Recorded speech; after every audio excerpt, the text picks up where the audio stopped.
এসো আমরা বাংলা 12 মাসের নাম শিখি।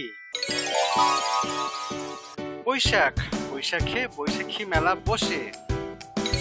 জ্যৈষ্ঠ, জ্যৈষ্ঠ মাসকে মধু মাস বলা হয়। আষাঢ়, আষাঢ়ে কদম ফুল ফুটে। শ্রাবণ, শ্রাবণে আমন ধান লাগানো হয়। ভাদ্র, ভাদ্র মাসে কাশফুল ফুটে। আশ্বিন, আশ্বিনে পূজার ডাক বাজে। কার্তিক, কার্তিক মাসে ধান পাকে। অগ্রহায়ণ, অগ্রহায়ণে নবান্ন উৎসব শুরু। পৌষ, পৌষ মাসে কনকনে শীত শুরু। মাঘ, মাঘের খেজুর খেতে মজা।